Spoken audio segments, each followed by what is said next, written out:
My name is Tanya Finchum. I'm with Oklahoma State University Library. Today is September the 3rd, 2009, and we're at the Muskogee Public Library in Muskogee, Oklahoma, interviewing Cedric Johnson.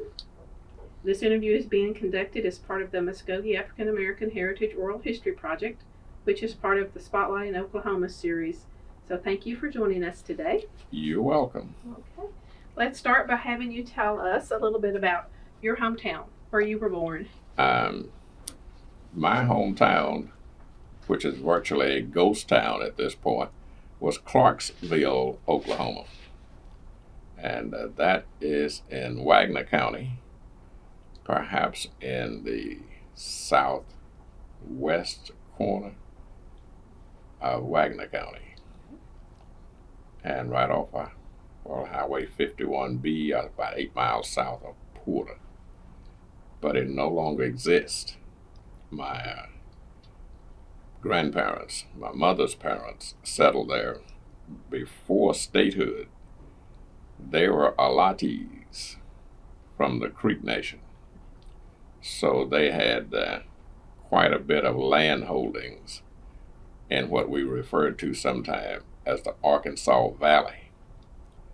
And there was all a big family conglomerate. That included the school.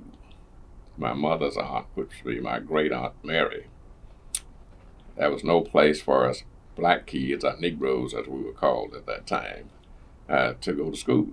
So she made an arrangement with Wagner County to form a school board and to construct a school on about maybe 2 acres in one corner of her allotment, and hired the teachers and what have you. And my first teacher happened to live with us. So I got lessons at school and I got lessons at home. And was most of the people going to that school were family members or someone, sharecroppers' kids or what have you, connected with the family. And that was back in the old days. How many children were attending this school? I'm going to say that you probably could have gotten about 100 kids in that school at that time, because there was no other place for a black kid to go to school within about maybe 15 or maybe 20 miles. That was finally a school established at Clarksville. But we lived closer to the Arkansas Valley School, and that's what we called it. And my first teacher was named Ruby Donnelly. I got to visit with her as she was agent in Minneapolis about maybe 20 years ago. She found me. Kept looking until she found me. So let's back up just a little bit. Do you mind telling us what year you were born? 1932, Okay. May 13, 1932. So you would have been going to first grade toward the tail end of the Depression then. Say maybe 38, somewhere in there, 37, 38. And what did your family farm? What was their product? Cotton and corn was the big thing at that time, because you could use the corn to feed the livestock as well as the humans. So you had a dual thing here. And then my daddy grew a good acreage of cotton. You know, you got to plow this cotton, you got to plant this cotton by mule team. So he's up at the crack of dawn, if not before, and going to the fields, because he was perhaps farming in excess of 80 acres, and maybe right around 100 acres of some sort. And he would hire people to pick cotton. We had people to walk from Muskogee to his farm, and that had to be a 14-mile round trip.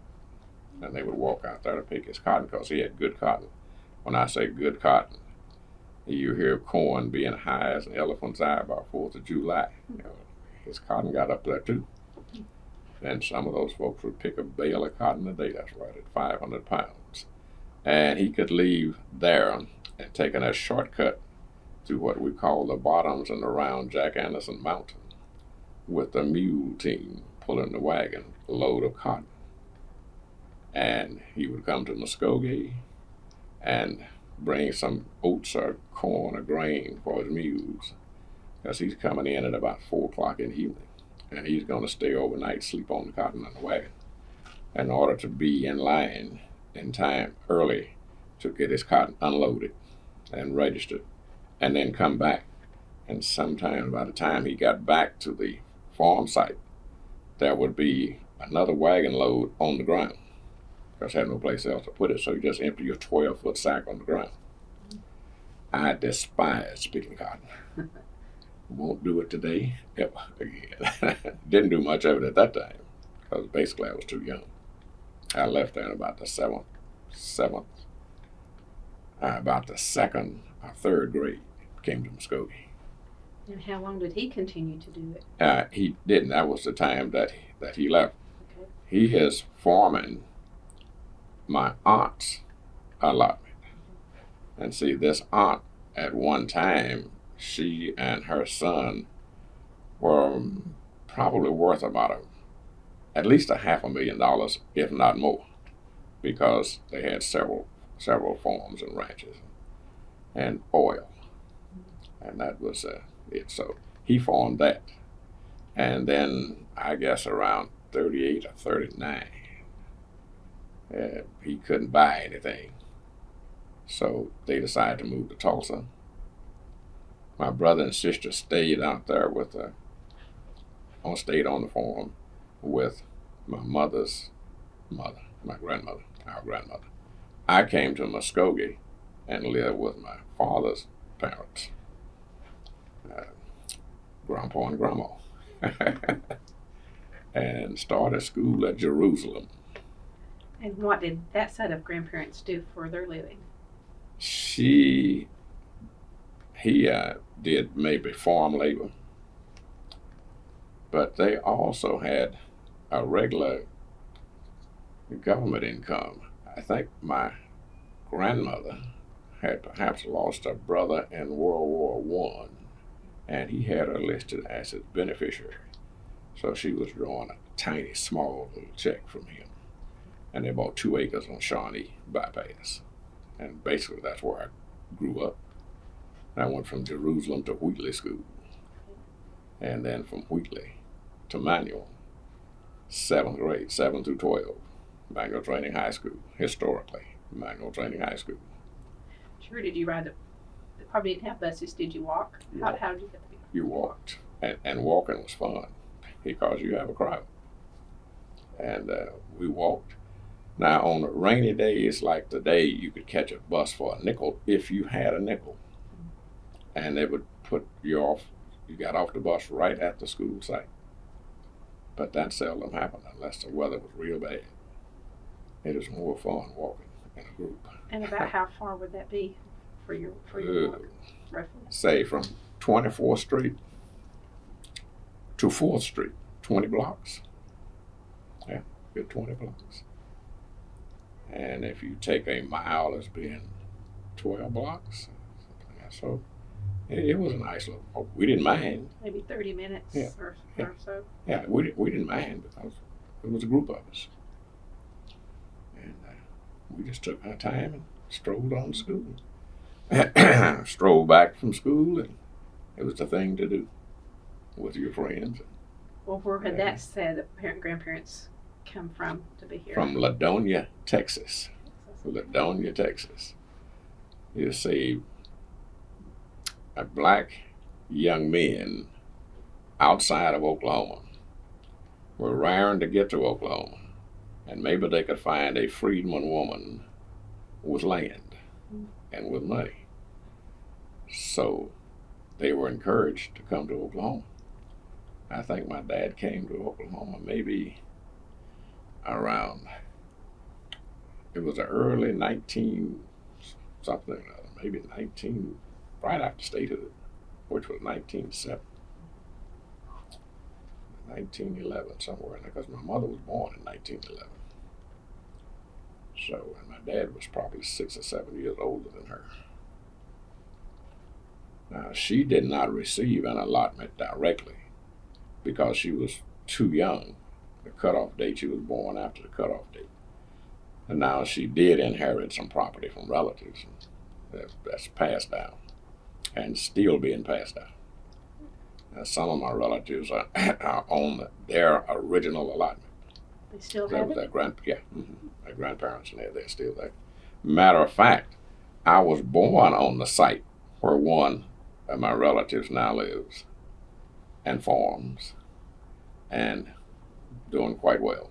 When I was born right there on that site before he was born. And it's great that it's still in the family. It's still in the family, and it's still being used. Yes, as a farmer. Now, my philosophy is if you just got a land or you got property and it's not generating any income, well, what good is it to say, well, that's still mine?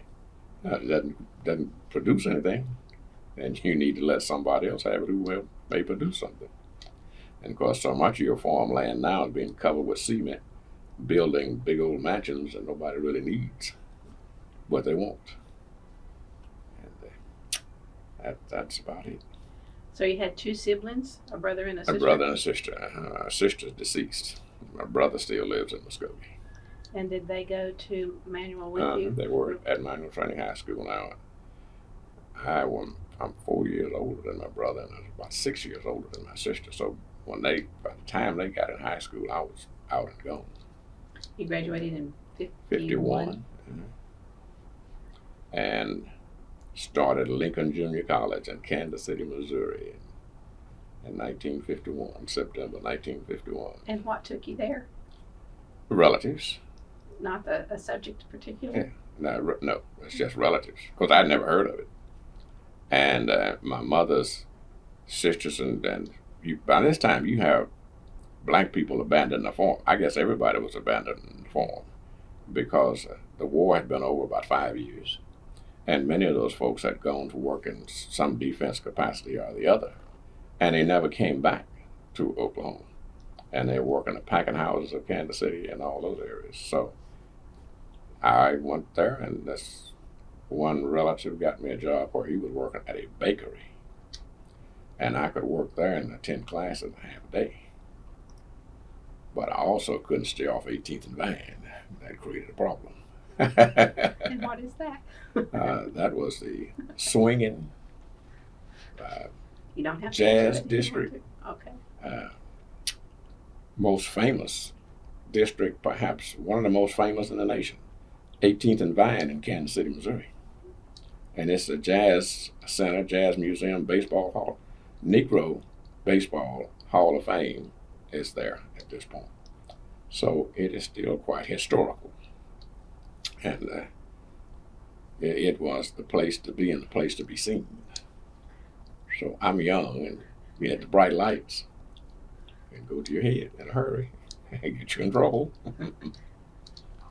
So I had to leave there in 53. Didn't have to, but you had to keep a certain grade point average. I didn't keep the grade point average. Got drafted, which wasn't bad. And then went where? Went to Great Britain for about a year and a half, and which I seriously thought about staying, taking up British citizenship, because for the first time as a black person, you got some freedom. You're totally free.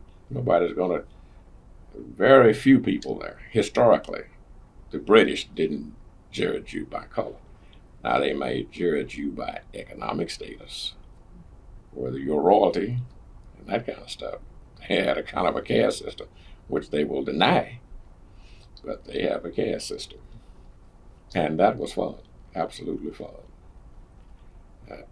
Say in a pub, visiting with a British person, and some of these folks were historically acute. They knew what they were talking about. And sometime he would say, this one gentleman, I remember this statement, he says, what you chaps in the colonies don't understand, the colony, he's still saying America is a colony. And I thought that was quite funny.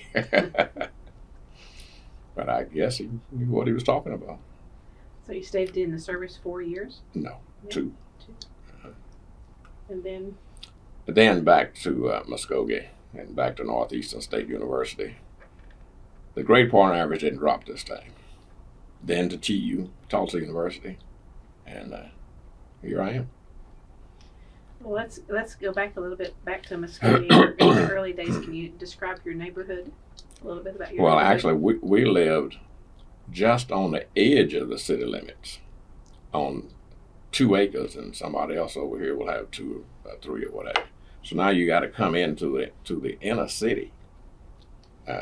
We'll call it the inner city to go to school. And of course, Muskogee had a black district of businessmen. Muskogee was kind of different from perhaps any other place in America as far as black people were concerned, because they were economically sufficient. You probably had more millionaires, say, per 1,000 in Muskogee than you'd had anywhere else in the United States. And that was due to the connection with the tribes and the oil. I knew several of them who were quite wealthy from oil. Then there were others who were quite wealthy from other things. I personally knew about 5 doctors in Muskogee of African descent, about 5 attorneys of African descent, and a large number of teachers. These folks were well educated. And so that made Muskogee a bit of a different place. You had businesses that were totally operated by black people. You had tailor shops. You had a department store, T.J. Elliott's. And as I said, you had the other professions. And you had grocery stores, a number of grocery stores, not just one, but a number of grocery stores. There was a hotel and a restaurant that was African American owned, and it was a popular spot to have dinner or lunch and that kind of stuff. And there were several restaurants all on 2nd Street. And of course, there were recreational parlors, as we call them, pool hall, and various other things. Movie theater? Yeah, movie theater, and various other things. But your life more or less revolved around the school. The school and the church happened to be the gathering place for black people. And of course, you had some churches, and you would be surprised how people could divide themselves according to education and according to income, economic division within the race. It didn't create any problems, but there were some churches where the elite attended. And then there were some where the rest of us went to school. But this was quite a place to grow up in at that time. So your closest neighbor would have been 2 miles away? Then, No, is it? there'd probably been an acre An acre. between us. As far as the neighbor on each side. Excuse me. Could have very well been. About an acre difference. Because we sat right in the middle of 2 acres. And then there were others down and away from east and west of us. And what did you do for fun in your youth? And Like early 14, 15 year of that range. now we still had connections with those relatives in the country. Okay. So I'm living with my grandparents, and when my parents came down, we would go visit those relatives in the country. Maybe on a Friday night. We'd spend a weekend there. Now you've got horses. And you've got fishing. And you've got swimming in the creek. Going skinny dipping in the creek.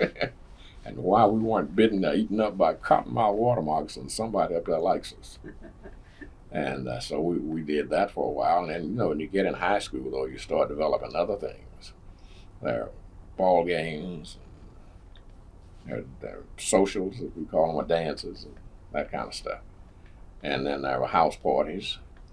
In those days, you could give a house party, and the parents could, or somebody could give a party for the youth, and there wouldn't be any violence, as it is today. And so we did that. We played cards, we played bid whist, and just socialized. We had a hangout on 2nd Street called the Bright Spot. That was a teenage hangout.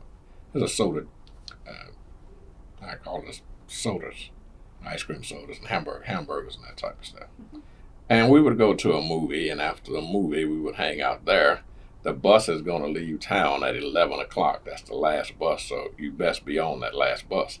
Unless you had a girlfriend that you want to walk home, take the slow route home, and you do that. But it was interesting. Voice of experience here. No comments. So your family kind of split up at that one point. Any particular reason why? Well, they were living in. My dad was working at, I think that was an Adams and Leonard apartment. Well, they had an apartment on site, but it was too small for kids. Okay. So we would visit there and maybe stay for a few days and then come back. Now, as my grandfather passed, and well, after the war, after December 7th, the war was declared, then my daddy came back to Muskogee, and of course with family back together.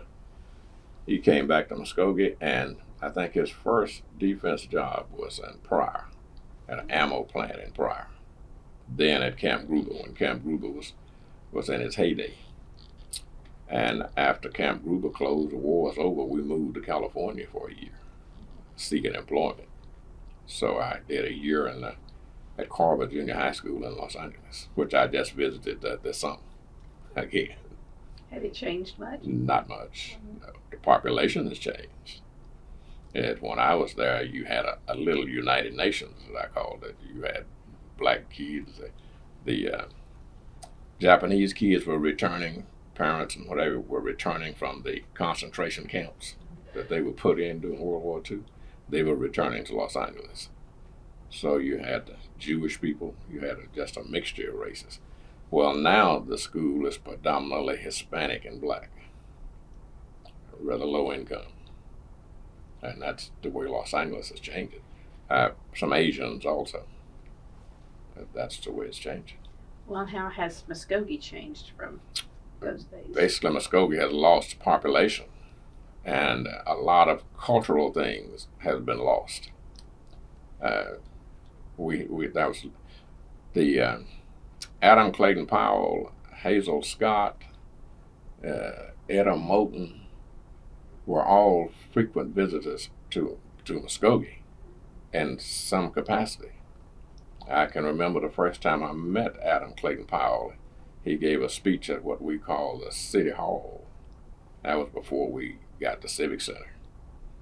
And he was an amazing person. Smart, and he could hold your attention with a speech. Basically telling us where we are and where we're going. See, those were the days of strict racism. But he did not adhere. He's from New York. Oh, and his wife also put on a concert here. Her name was Hazel Scott. And she was a noted pianist. So she had to do Muskogee. Actually, if you didn't do Muskogee back in those days, you didn't do it. Count Basie and B.B. King and you name them, they were here in Muskogee. Aaron Bell. Of course, Aaron Bell was native Muskogean. And he taught jazz just before he passed a couple of years ago in New York. He taught jazz at, I believe, NYU after being the Manual Training High School band director. And he went back on the road with the Aaron Bell Trio. And so you had a number of folks. Bill Doggett comes to Muskogee. Ruth Brown. Well, they still have the Jazz Festival here too, don't they? They have the Hall of Fame, Museum Hall of Fame. Yeah. So you don't have that economic. You don't have that high economic thing in Muskogee anymore. You don't have the black businesses anymore. Are there any left? Yeah, there's some left. Ragsdale Mortuary was historically one of the oldest in this part of the country. And Ted Jr. is still operating that one. And then you had Ragsdale Mortuary, you had Home, and you had Peoples and Grangers. Ragsdale and Grangers, they are still operating. And Peoples is no longer operating. However, the facility is being used. It's not Peoples, it's Keith Bigelow now. So those are still in business. What type of business was People's? A mortuary. Mortuary. And so it's still there. And of course, you had Bryce Grocery.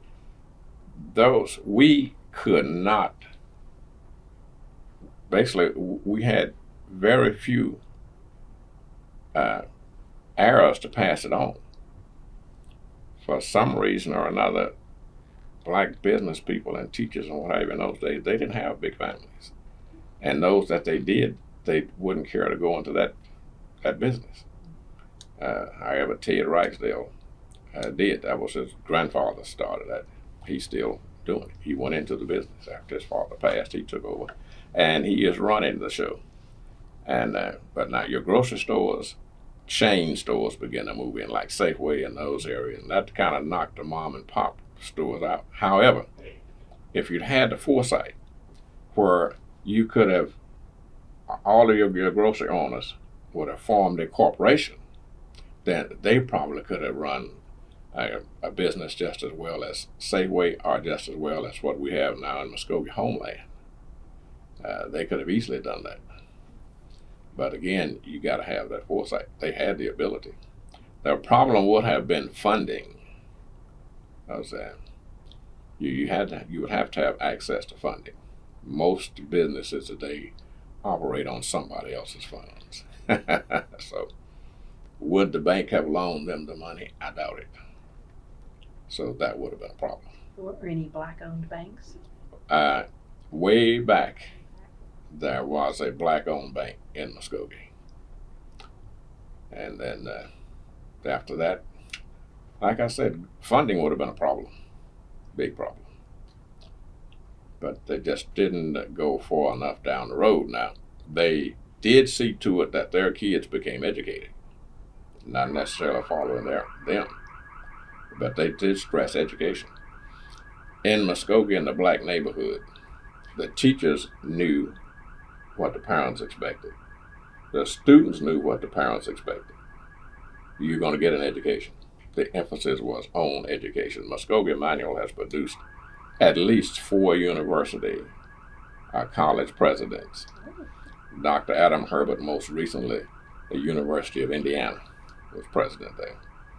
Then a young lady named Norma Kimball was president of a junior college in Oakland, California. And John Williams was president of Maryland State. That's those 3. I don't remember that 4th person, but there was a 4th person. And of course, any number of doctors and lawyers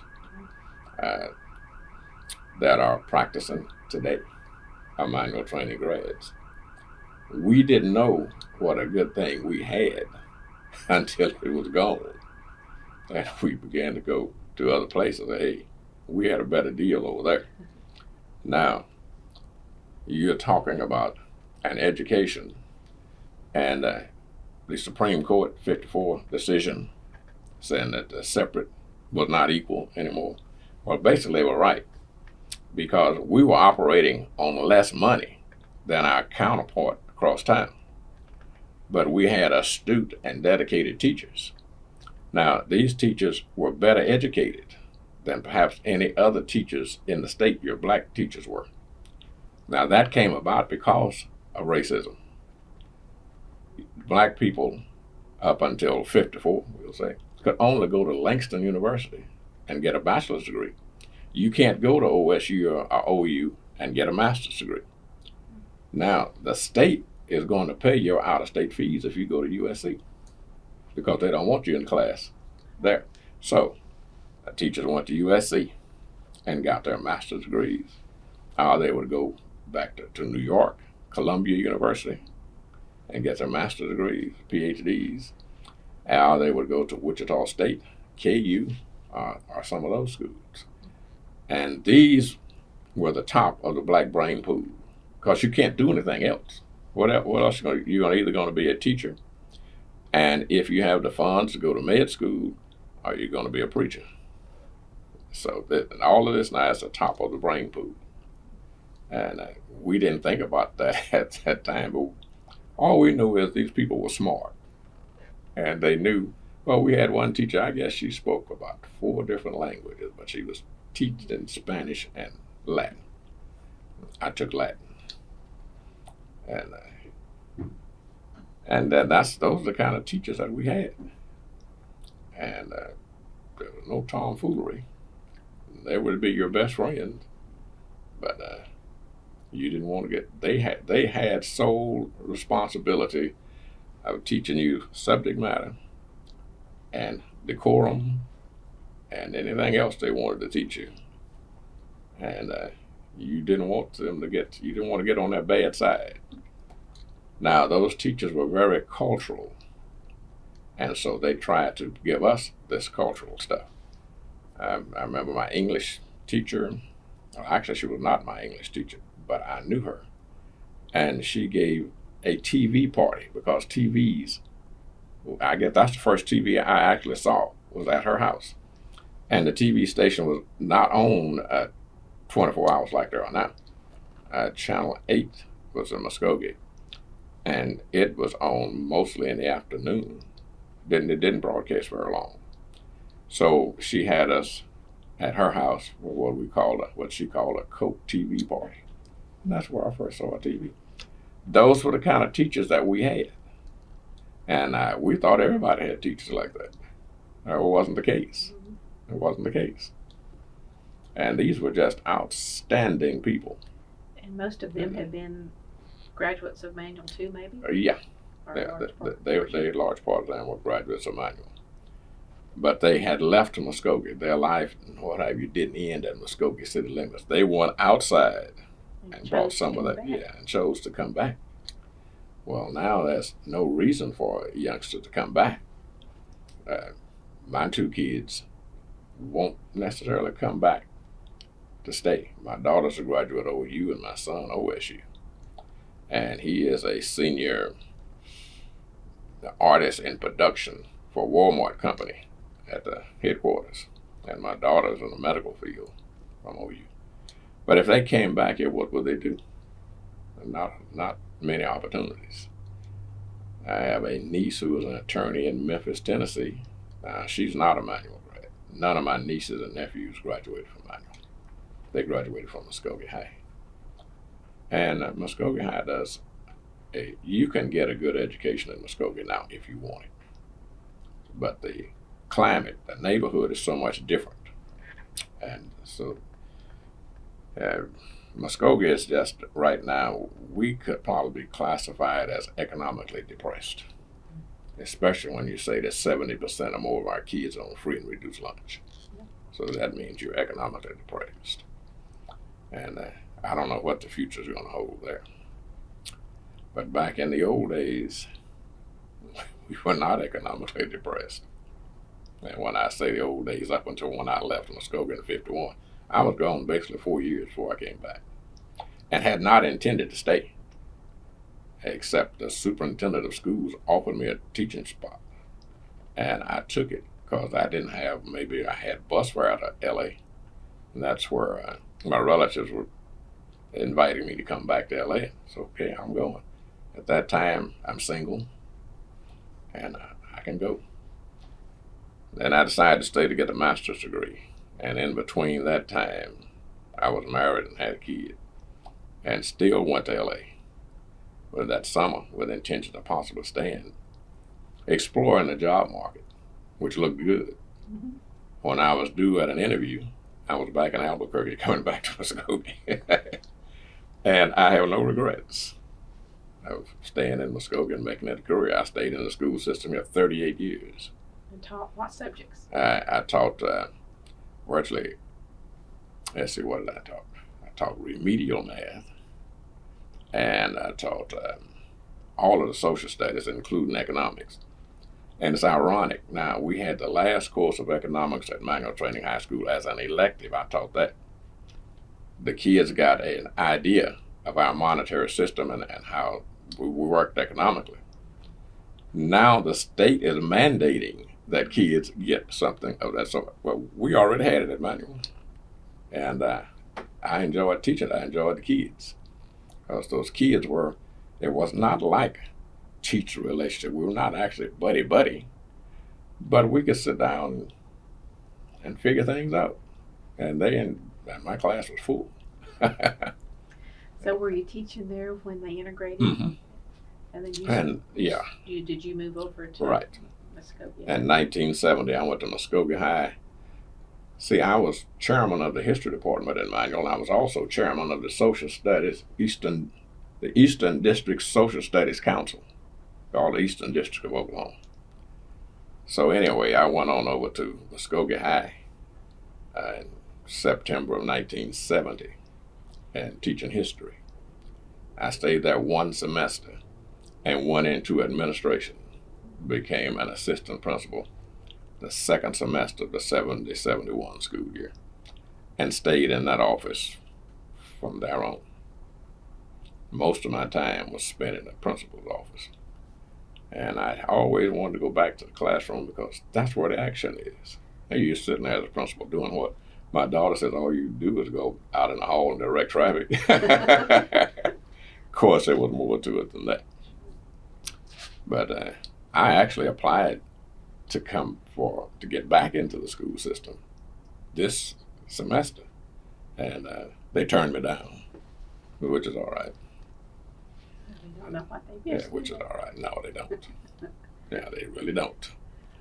Well, is there anything in particular memories from that changeover time that you want to talk about? The changeover time, we had some rough spots and we had some potentially rough spots. There were racist people in Muskogee on both sides of the fence who didn't want this to happen. We could easily have kept the Manual open had the school board planned for that. But the school board did not plan down the road. For example, Hilldale to the south of us, they were a dependent district at that time, meaning that ninth graders came to Muskogee. Now, a fellow offered the Muskogee schools about 40 acres of land south of town if they would build a school out there, which they refused to do. They left it up to the voters. So the voters could choose that site or they could choose the site where it is now. Well, the most horrible site where it is now is the one that they chose. When I say horrible, from access and what have you. Now, had you built down there, you could draw on your lines. Hilldale probably would not have done a high school. So you could draw your lines. Everybody on that side of the line, you go there, everybody goes there. But that didn't happen. So we ended up basically with the one school. And it has worked well in spite of the opposition. As I said earlier, you can get an education here. The big thing that I'm holding Muskogee accountable for now, school system, is the lack of minority teachers.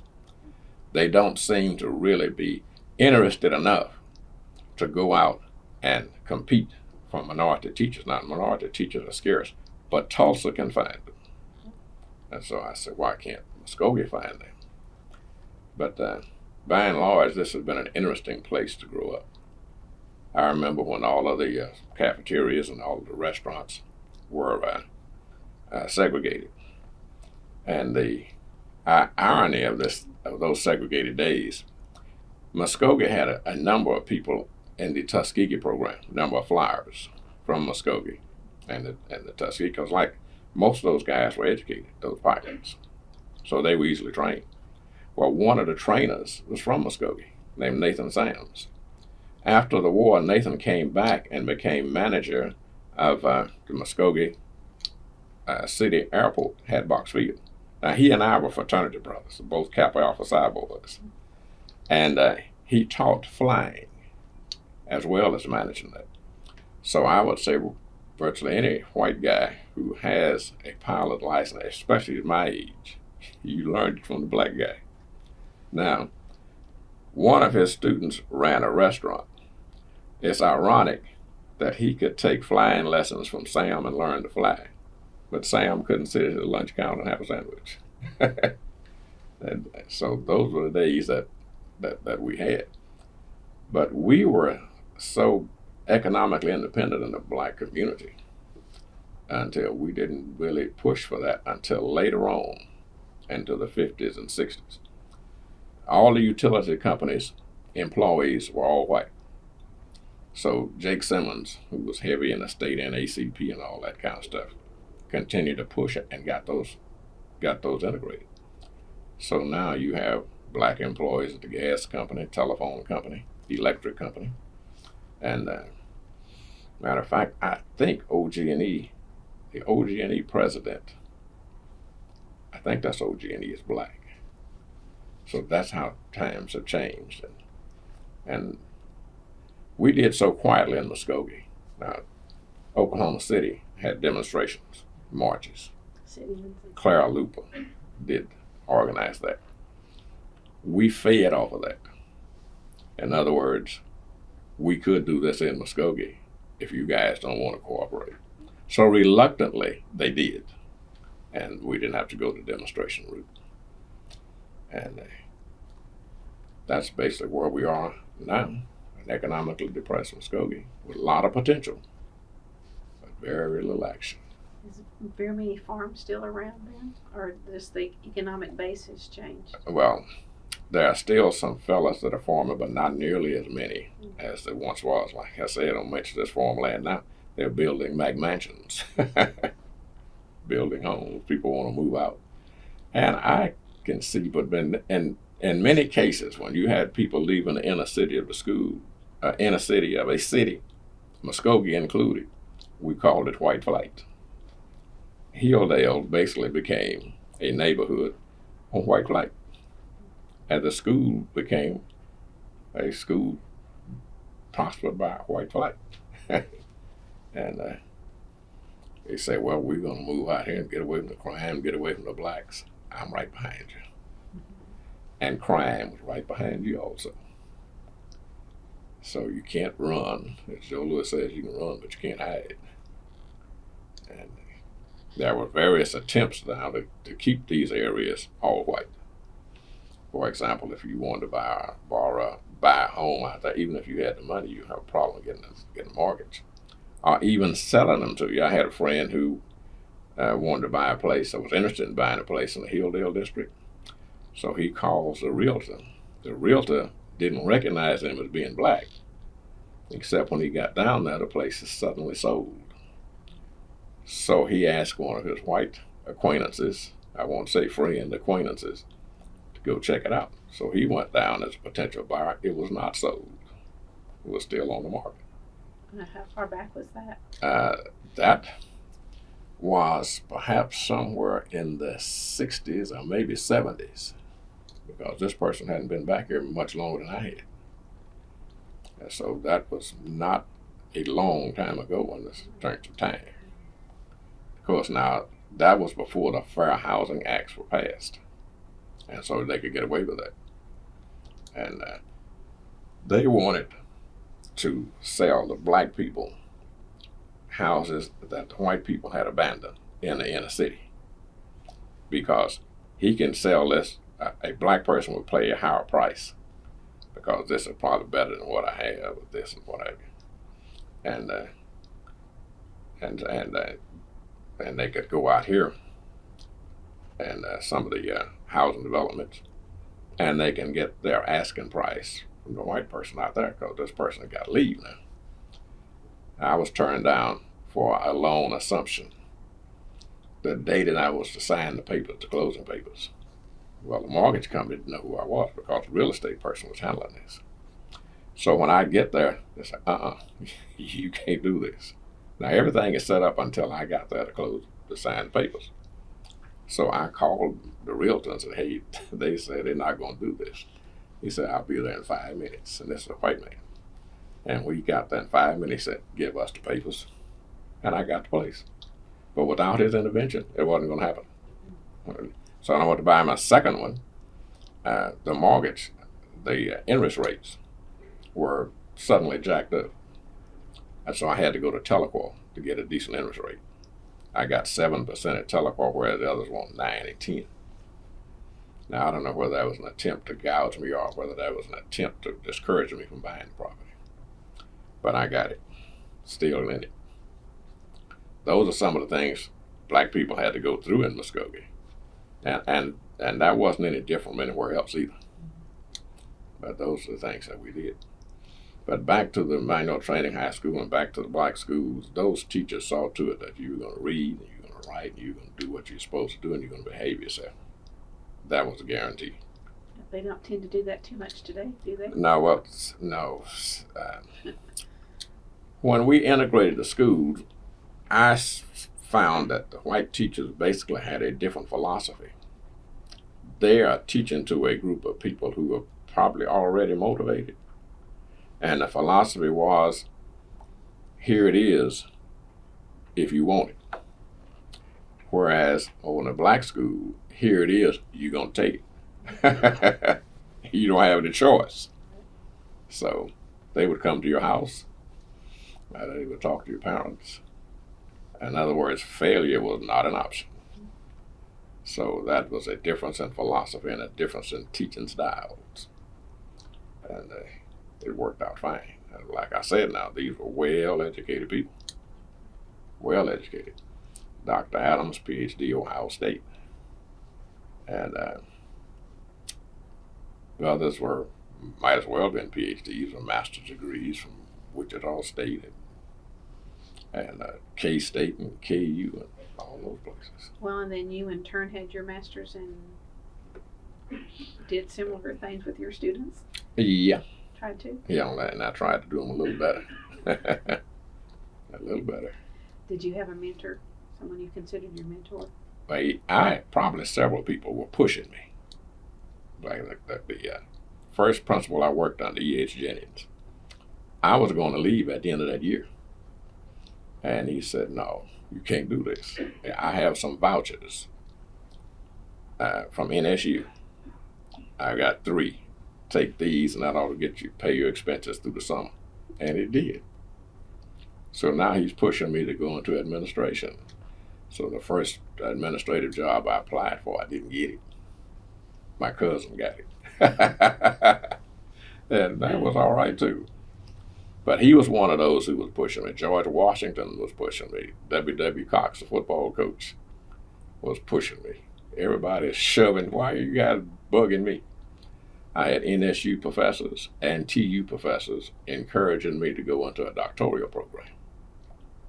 One of the Northeastern professors said, you go down to get a PhD and go south. I'm saying, for what? Now, this is in the 60s. I'm going down. I'm not. He was right. He was positively right. TU professor was going to try to get me an assistantship if I had gotten it. Because he thought I was already in the program, but actually I was just doing certification work there. He thought I was already a PhD candidate, and he thought I was graduating that May. So I regret that I didn't do that. Because what I'm seeing now, I could do as well, if not better, than some of the superintendents that I have worked under here in Muskogee. Now, the present one excluded, but the ones before him, much better than them. I can't say hardly anything good about those guys. They made poor decisions. They didn't have anything to offer but a warm body, as I call it, occupied the chair. But they didn't do anything to move the district forward. Nothing. And so I could have done better than nothing. It's just a matter of preparing yourself to do that. And actually, I really wouldn't need a PhD, but if you got a PhD, people listen to you whether you know what you're talking about or not. They're going to listen to you. Yeah, that impresses people. I'm flashing it. But I really couldn't say enough about Minority Training High School and about the black culture of Muskogee in the 30s and in the 40s. And I guess in the 20s too. I wasn't here in the 20s. But I grew up basically in the 40s. I guess I realized what was going on in the 40s. Say from 1940, I remember the day the war broke out. And we turned on the radio. Japanese bombed Pearl Harbor. Where the dickens is Pearl Harbor? Never heard of that. And well, when we went back to school, I was on a Sunday. We go to school that Monday. The teachers told us where Pearl Harbor was. So we all then pretended that we are in the military.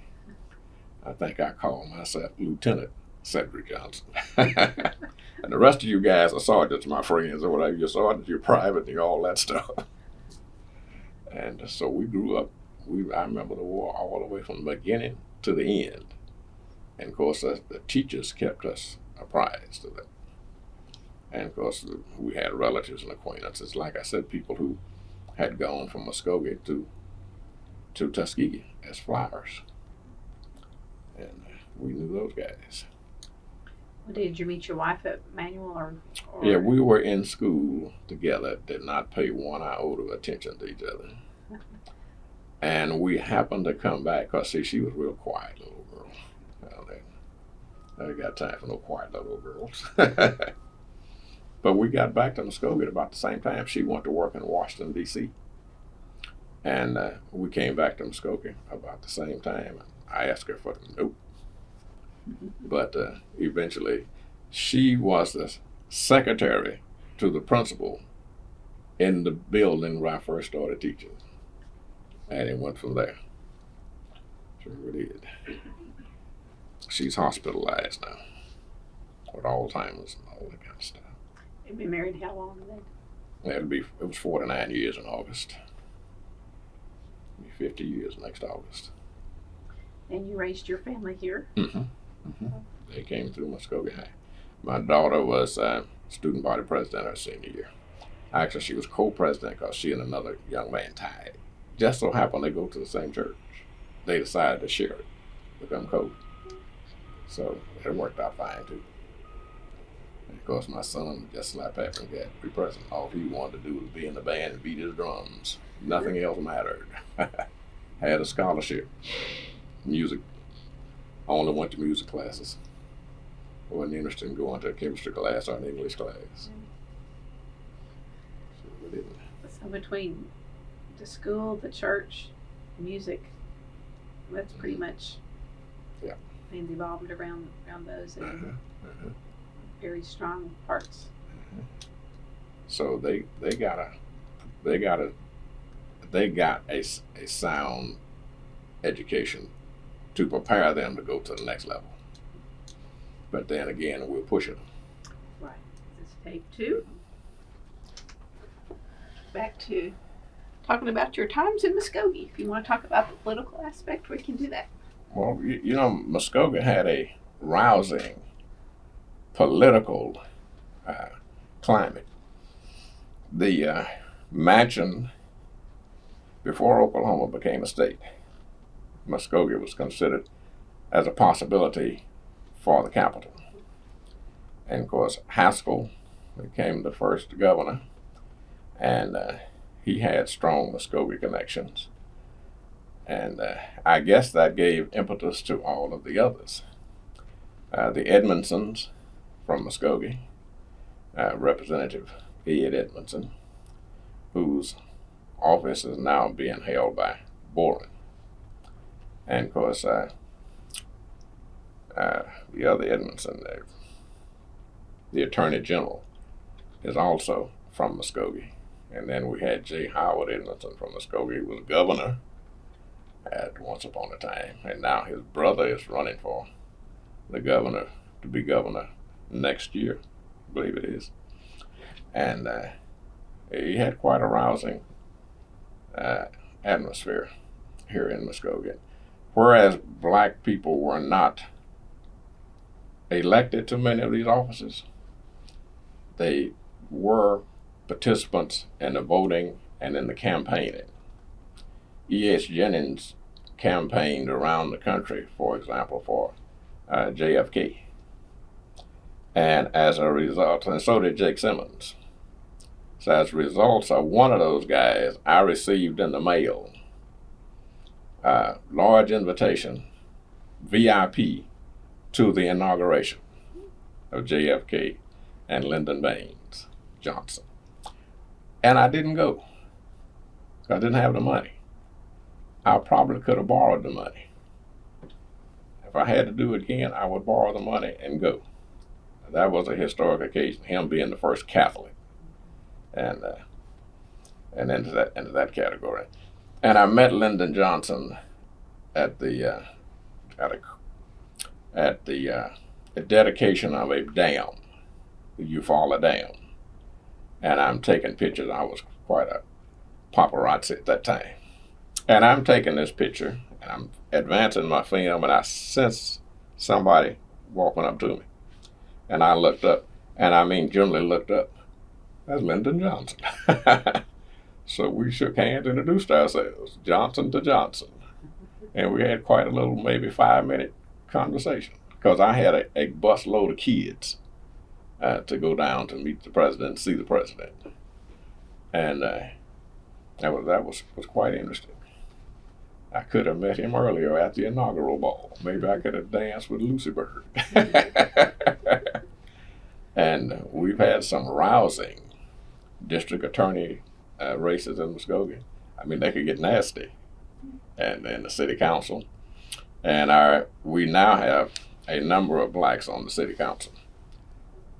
The way that Muskogee city politics would go, a mayor, which is more or less an honorary thing, unpaid, you receive no salary. We began to campaign to get black people on the city council. So we finally get some mayor said, okay, we can do this. But you would get on that ticket. The black person would get on that ticket. Now, if that mayor carries that ticket and he tells the white voters, this is the black person I want, then that ticket sweeps in. When I ran for a city council spot, the head of the ticket couldn't carry the ticket. Now, you're running out of a certain ward. I did very well in my ward, but I didn't do well across the city, over into your predominantly white wards. Didn't do well there. So there was some thought of maybe suing the city to maybe you're in violation of some voting right here by electing city council across the district rather than just out of the district. We had looked at Joplin and either Springfield. They had that same problem. And they sued on the racial issue, and they won it. Then Tulsa says, we better change ours. So black on the Tulsa City Council are elected from the wards only, whichever ward you're representing. That's the votes we count for you, not across the district. Then it was decided, well, that's not going to apply to Muskogee, because Muskogee does have black people on the city council. Doesn't matter how you got there, but you're there. But we're still looking at changing the form of government in Muskogee. So politics, I would say, are everywhere. And some people are quite political. Some people don't even bother to vote. For example, Muskogee turnout in the last election was pitiful. When you count the number of people who voted and the number of people who were registered to vote, and you see the difference in what could have been done. But politically, it's been interesting. Still is. We have for Obama. No, Obama did not carry a county in Oklahoma. Oklahoma was totally red. I should have known that. Yes. Yeah. Now that is going to hurt the Democrats. I wouldn't be surprised if we did not have a Democrat elected in the next round of elections. None. Because the way the thing is going now with this health issue, they're going to equate every Democrat, they're going to hook them up with Obama, and they're going to vote against him. I do not look for a Democrat to win anything in Oklahoma in the next round of elections. Well, that's going to be interesting. We'll take a good look at that. That's going to be interesting. But that's another thing that Manual did. They prepared you for a leadership spot. And it looked as if they would pick out somebody and say, I want to prepare you for that shot. I want to do you for this. And it worked. You look at the number of guys that we had who were officers in the military. It was that leadership. Our last, the 208 reunion, I think we had about 4 or 5 people, black men from Manual Training High School, who were either in the military or they had retired from the military with high rank, like lieutenant colonels, major, and several lieutenant colonels, sergeant first class, master sergeants, and all that. I attribute that to the leadership training that they got through Manual Training High School. And of course, we had an image to go by. You know, you look at Harry Hodges, retired captain military, and all the men who were on that faculty, they were in a leadership position, and unconsciously, you would want to imitate them. I remember distinctly when I went into administration, I'm going to use a voice like Harry Hodges did. And it works. You speak it with authority, and it works. You want to demonstrate? Well, I remember we were having an assembly at Alice Robertson. I went to Alice Robertson as assistant principal. The principal was in the reserves in the National Guard. He went on active duty, and that left me there no experience in anything. Now we're in an assembly, and we have some kids on the balcony who are not paying attention. They're about to get disrupted. So I just stepped to the mic and I said, "Teachers, would you get someone up there to the balcony and see if what is this and what?" You know, I spoke something of that sort. They went up there and the kids, they stopped. That's Harry Hodges again. And when Harry Hodges spoke with that authoritative voice, even the teachers paid attention. And all that was a man to copy after. Also, he dressed real well. I did that too. They had that image, have that idol. Well, did you always want to be a high school teacher, or did it just kind of happen? Well, I had several things that I was looking at. One, I knew that I didn't want to do construction work. I didn't want to do labor work. And then I had an ego. I'll be a janitor for a little while. I don't want to be a janitor.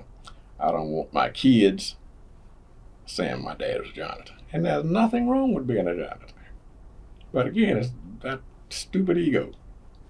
And because we got to have them too. Matter of fact, they kind of run the school too. So I'm looking at these things. I really don't want to go to work. So I will go to school. And I even toyed with the idea of maybe a medical career. I took the chemistry and the biology and all of that kind of stuff.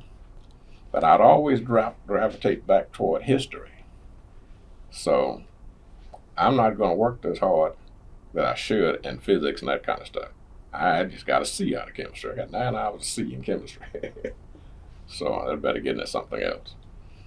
So it just turned out to be history, sociology, and those things, which was really interesting. I just didn't go deep enough. Like I said, that PhD in history would have been interesting. And by teaching, you learn a lot.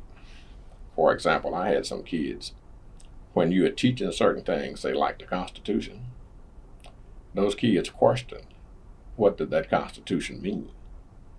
And who was it referring to? They didn't think it really referred to them right now. Like I said, these are sharp kids. So that caused me to think too, are we teaching history or are we teaching propaganda? Well, basically we were teaching propaganda. We talked about the Trail of Tears in history class, but we didn't go deep into it. What caused the Trail of Tears? Morally, was this right? Morally, was the federal government's policy of extermination toward Native Americans? We didn't go into that. We talked about what we brought them all to Oklahoma. We gave them land. You didn't give them what you took. It wasn't equal to what you took. So those kids were beginning to question that. I didn't question that until they questioned it. And then, hey, wait a minute here. These kids are on to something. So we would have those lively discussions in the classroom. They just questioned They would question you. Very good. Like I said, these were sharp kids. And when I say they're sharp, you can measure how sharp they were by what they're doing today. You know, you got a dermatologist over here, a doctor. You got a lawyer over here. You have an electrical engineer over here. And so they've just gone on to do those things. And it doesn't particularly surprise you. They were respectful when they asked them. Very respectful. Very, very respectful. Enough to know that, well, we can just get us a discussion going here. We'll say, so Columbus discovered America in 1492. Did he really? How did he discover something that people already hear? You could say he was maybe the first European. But that's come under some question also.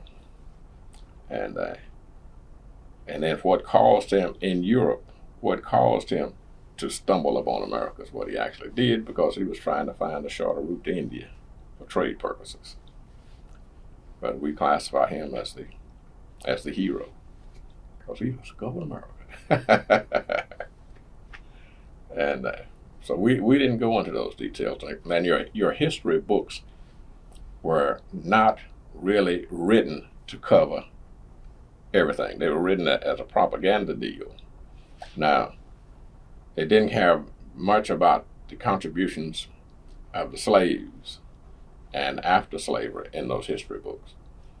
If you put too much in there, districts won't buy it. States won't buy the book.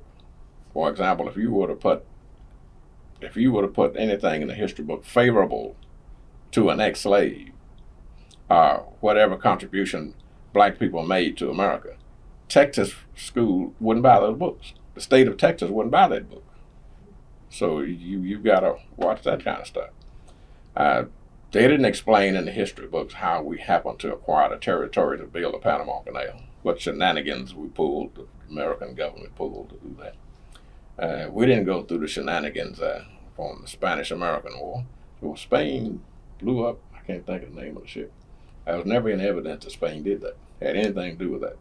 So we declare war on Spain because we want that territory. We want Spain out of this territory. So we'll do it that way.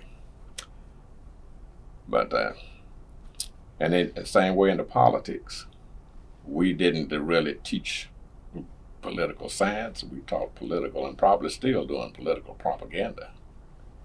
And those are some of the things that need to be corrected. They're not going to put anything of any value in a history book about the contribution of Dr. George Washington Carver. And who knew about the Tuskegee Flyers basically until the movie came out, except about those of us who were in the black community. We knew who they were and what they did. But all of America didn't know that. We have air shows around the country now. There's a Tuskegee chapter of Flyers in Kansas City, Missouri. But they're seldom ever invited to any of the air shows. And some of those guys can still fly those same, the younger fellas are perhaps still flying some of the planes. But they're never really recognized. Then you go off to war, and you have really become a warrior. And you come home, you get lynched. When we came home from the Korean War, we couldn't even get a job in Muskogee. That was one of the reasons why I went back to school, too. Because of the only jobs I could get, below minimum wage, probably. So I could go to school and draw my GI Bill, and I don't have any dependents. So why not do that? Another motive to do that. I didn't know anything about it. I think it was a Fighting 69. I didn't know anything about the black division that actually saved America's behind at the Battle of the Bulge. Now, I happen to be reading a letter to the editor in the Tulsa World. And this lady, I think from Sapulpa, had written a letter to the editor. She had gone out and gone over some of the letters her husband wrote her at the Battle of the Bulge. And he was telling her how this black outfit fought and what good fight. So you get to checking into that. And then about that same thing, Kareem Abdul, the basketball star, his daddy was in that. But his daddy never talked about it. Until for some reason or another, they did get into a conversation over it. And he was so taken with it, he wrote a book about that one outfit. And there was one black soldier from Chickasha, Oklahoma, who was nominated for the Congressional Medal of Honor. The Army claims they lost the records, but his battery commander, his company commander, was still living when Kit Clinton became president. So he went after Clinton to go ahead and do this, and Clinton awarded it to his heirs posthumously because he's dead. He died on the battlefield. And that's how they finally got it, years after the war was over. They didn't lose those records. They didn't lose them. Now, I was among the first integrated bunch of military guys, especially from this area. But when Truman signed the papers to integrate the military, many of the generals didn't want that. Eisenhower didn't want this black outfit. This was Patton's baby over there at the Battle of the Bulge. I think it was Patton. He called for this black outfit to come in. Eisenhower and the other generals didn't want them. They said they can't do this. They can't do that. Well, the same way in the pilot program. Oh, those guys don't have the aptitude to learn to fly an airplane and become fighter pilots. And we had to overcome all of that. We did it. Now we got a black president. Don't know for how long. Maybe one term, if we can get through this one term. I'm pulling for two. This health care is going to probably be a problem. But Muskogee has made quite a contribution to America, especially black people have made quite a contribution to America. Well, is the airport still run by a black? No, the airport now, that complex is now a sports complex. They closed it. See, this was in the city out in Muskogee. And now we have Davis Field, which is basically military stuff. Hat box is no longer. The hat box is no longer in existence. How did it get that name? Do you have any idea? I sure don't. It's interesting. Well, it may have been because it was so small. It was like a little hat box. It was that small. And you had a few British pilots, I think, trained out there during World War II. But I guess most of those guys may have been up around Miami, Oklahoma, training. But there were a few here in Muskogee. Well, with Camp Gruber, did that bring more blacks in, or? Yeah, well, it brought more of there were a goodly number of black soldiers who came through here that were stationed out there. Also, German POWs were stationed there.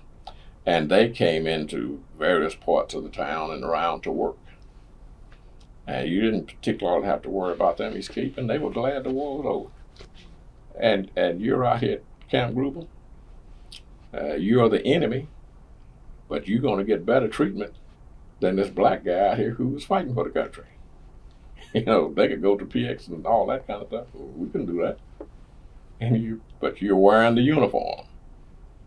And I don't know how or why. I still question them. Why did those guys fly like that for a country that doesn't honor them? But they're up there shooting down German planes and fighting and giving up their lives for America. They did not lose a bomber. When they escorted the bomber planes on a bombing mission, they didn't lose any planes. They did not lose one bomber that they were escorting. None. They were just fearless. I kind of think they must have hopped in. They must have been smoking marijuana before they got in that plane. Because, man, some of the things they did. I'd heard about this stuff. I didn't believe it at first. When there's a man from Muskogee named McGinnis. Now, McGinnis crashed a couple of days before graduation and died. But in the meantime, Faith was told to jump, to parachute. Well, you wouldn't do it. Going to save his plane. No. In the first place, those planes, once the engine quit, you couldn't hardly do anything with them. They have some now that you can probably glide them in, but not that one. These guys doing this type of thing who couldn't sit at a lunch counter in Muskogee. But they fought for the country, gave their lives for the country. You can't have anything but respect. But like I said, Harry Hodges, who became principal and counselor and what have you, and chemistry teacher at Magnum Training High School, was a retired captain. And I think I had a woodwork teacher named Crawford Lytle, who was also an officer in World War II. But again, these guys were the cream of the crop. But things are changing drastically now. And those wars took quite a toll on Black America by upsetting the sex ratio, World War I and World War II, because you took the best, and they did not come back the best, if they came back at all. And it just upset that sex ratio. That's one of the reasons why you'll find more women, or women live longer than men anyways, so they say. So that may be a natural thing. And then you put these other things in on top of that, like wars, and it really has an effect, a negative effect on the sex ratio, especially wars like Vietnam. That was during the days of the draft. Now, I happen to be on the board, as co-chairman of the board of Muskogee when we quit drafting. They shut it down. But you were more likely to be drafted during that era, and you were more likely to go to Vietnam than the white guy was. Because if you could stay in school, you had an exemption. Or if you run off to Canada. And there were various and sundry other ways that you stayed out to avoid the draft. If you take a look at the clips of Vietnam, look at the number of Black African Americans that you will see in Vietnam, as opposed to probably what you see now. But at one time, the Army was about 23% Black, but we were only about 10 to 11% of the population. So we were overrepresented in the military, just as well as we are overrepresented in the prisons. And we're underrepresented in colleges and universities. Now, you'll hear some folks say that there are perhaps more Black men in prison than in the university. I don't think that's true. But still, we're overrepresented in the prison system. And some of that does have to do with your race. Not all of it, but some of it does.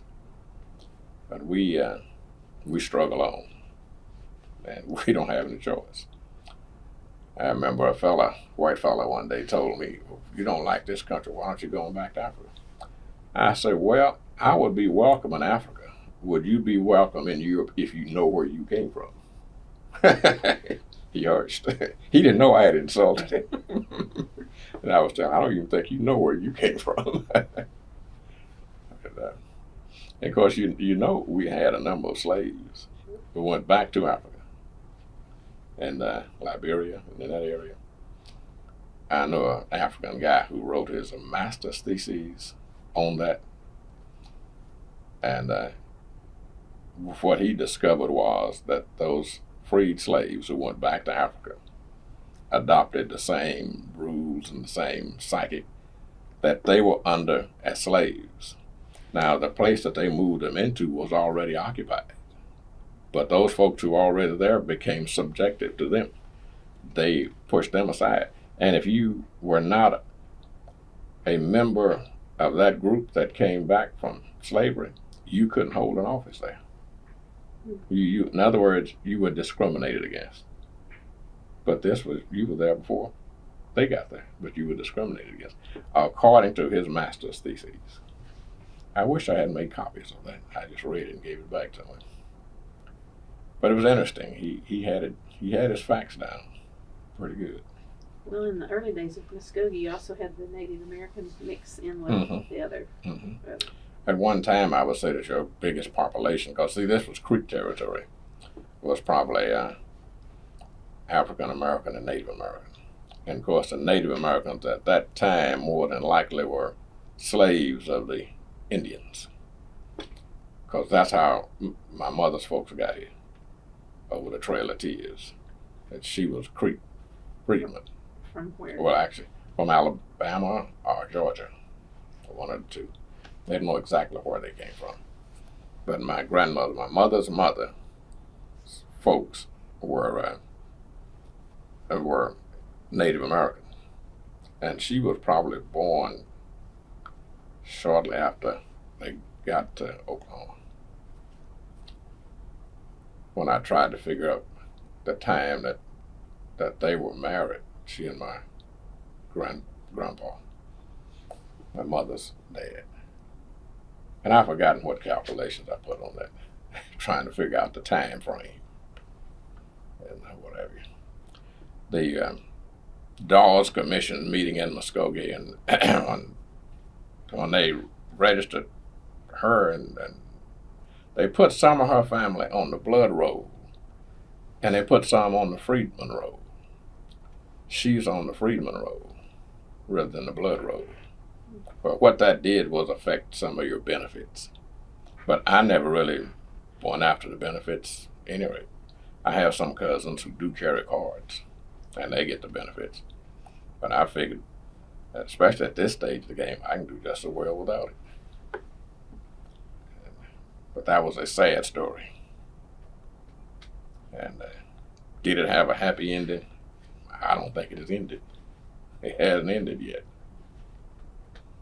But those were just some of the interesting facts of Muskogee and of life. So actually, you have in Muskogee, you had an economic life, you had the economy, the social thing, and the political thing. And that's basically what affects most folks' lives. And under your social thing, you're going to talk about your religion and that sort of stuff, and your families, and your friends, and so forth. But Muskogee has not been a bad place to be if you can make a living, if you can make a decent living that can provide for a family. You don't need to be rich to be happy in the first place. And this would be the place to be. You're going to have a problem, I don't care where you live. There's going to be a problem of some sort. I don't care where you live. We had people who said, I'm going up north and get away from this stuff. You went up north, but you didn't get away from it completely. Psychologically, you might have, but not completely. Well, the neighborhood that you currently live in, is it integrated or somewhat? Yeah, somewhat. Not as much as it was when I first moved into it, because it was an agent. It was agent, and I got to know many people before they died. Matter of fact, a lady across the street, she had my son to cut her yard, and now my daughter owns the place. Because when she died, the heirs didn't want it; they weren't going to live there, and the real estate people manipulated. They took advantage of that. We can sell this to black people higher than we can to white people, so we'll only show this property to black people, and that's what they did. So the neighborhood now is predominantly black. Now I have a Hispanic family within the block. That's another older lady, widow, and then right at England across from me is an older couple, and they told me that they were going to want to sell and downsize in a big old 2-story house, and just 2 of them. So I can see that. And then right across there is another couple that close to my age, at any rate. So the neighborhood is aging. Well, I understood they took a good portion of 2nd Street district for the mall. Mm-hmm. Were you around? Yeah, they did. You were in town Yeah, during they that did. time too? Yeah, they did. I had some relatives in California who owned property in that area, and I was renting the property just to keep pay the taxes on it, put some change in my pocket too.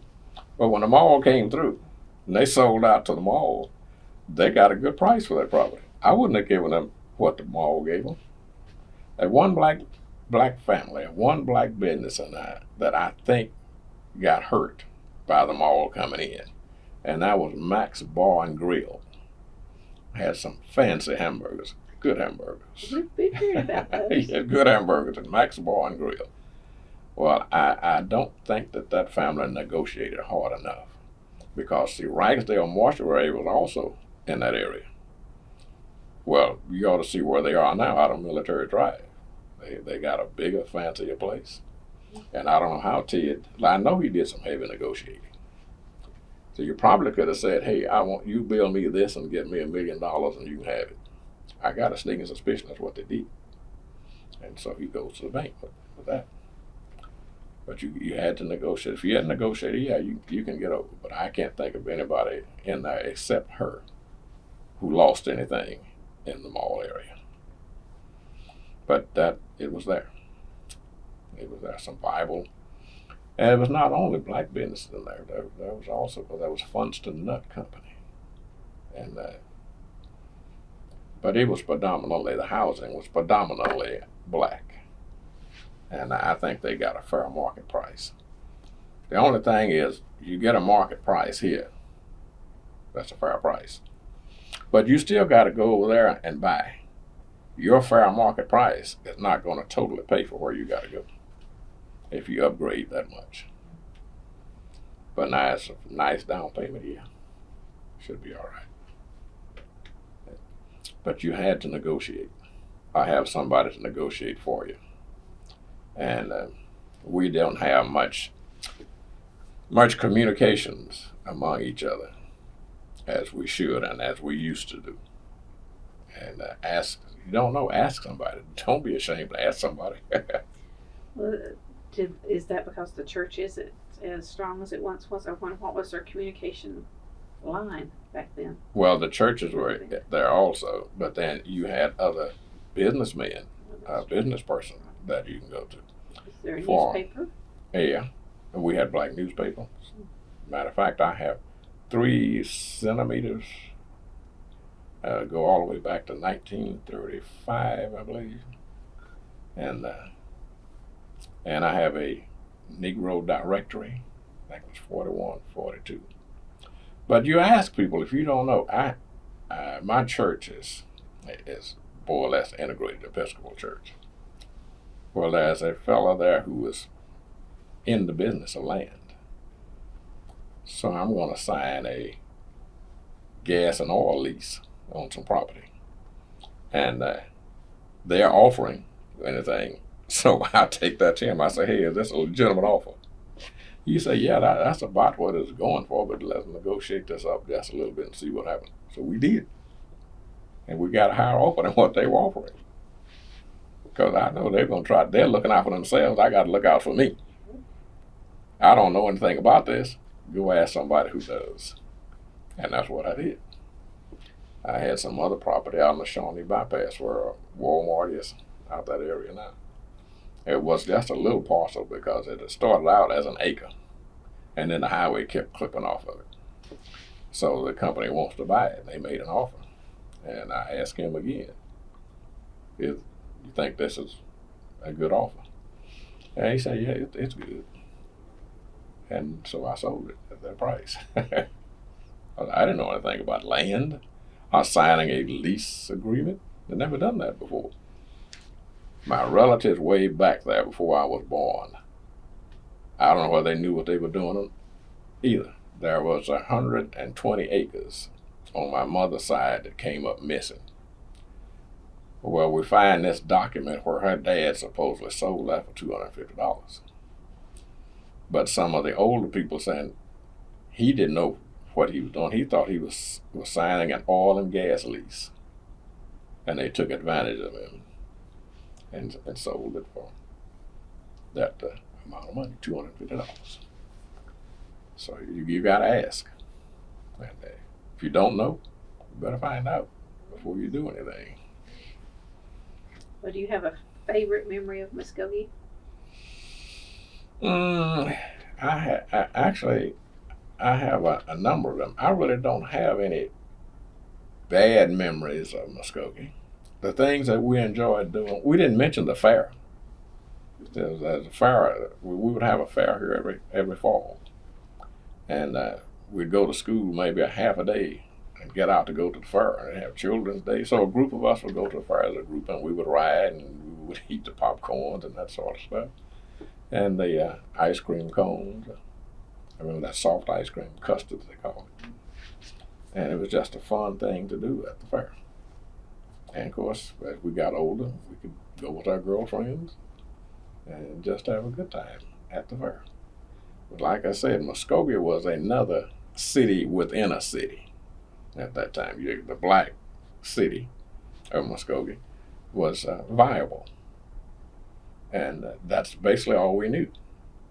And society was there. We had dances. We had cultural people come in, like Hazel Scott, the pianist, and we thought we were living, and we were. Now, we didn't have any bank presidents, any of that sort of stuff, but we had our entrepreneurs that we looked up to, and we had our educators. So we did What do you pretty good. think was the major change? What caused the major? You got to have a line of succession. Oh, okay. The younger people won't stay here now. They can't afford to. Now, you can get your education here. You can go out and do well, and then come back and retire and do well. But there's no reason now for the younger people to stay here. So there's no line of succession, and it's just dwindling. Black population has fallen tremendously. I often tell people we have basically two groups of black people in Muskogee. Those of us who were lucky enough to be able to make a sustainable living. And then you have those who can't get out. They don't have the economic means, they don't have the education, they don't have anything. So they're stuck here. And that's basically what we have in Muskogee. Well, I've gone through my questions. Is there anything else you want to cover before we Nah. close off? I think that's it. Well, thank you for sharing your time today. And I hope I made a contribution, but I doubt it.